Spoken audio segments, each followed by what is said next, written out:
Hi everybody, Steve again, Meathead Alert. So what are we going to do here? We're going to jam in a No Love Blues in E minor, which the E minor parts that are relevant. Of course, all blues have no love. Anyhow, here is, I've showcased this before, this vintage PRS. I don't like holding it upside down.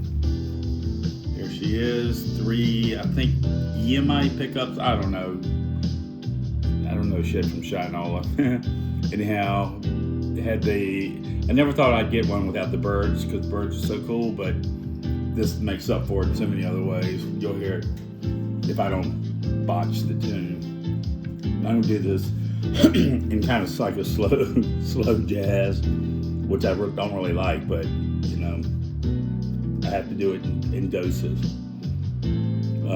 Anyhow, I would definitely appreciate, or first of all, I couldn't sell ice, you know, I couldn't sell a glass of water to a dying person dying of thirst. Please subscribe, follow, or whatever happens on YouTube. Anyhow, here goes. The way I usually do it, even with these slow ones, I start out trying to just get into a groove, and then if I feel comfortable, I will up the ante. I'll scream at it, and mostly in the, if it says it's blues in E minor, I'm not going to play no hillbilly major chord. I apologize to all the hillbillies, but anyhow, I'm on, so whatever. So anyhow, I'm going to stay in the E minor because maybe I'll illustrate how it can not sound good. Anyhow, whatever. I'm going to start it over, crank it up, adjust my camera.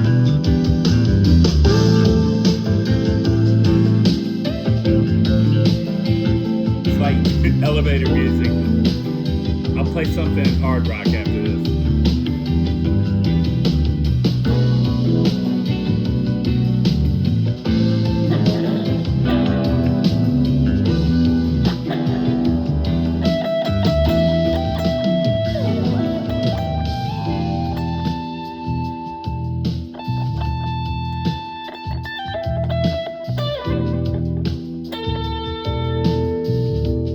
Hard to get the mix right with low budget.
This has been interrupted by a call from Ted Nugent. Ted.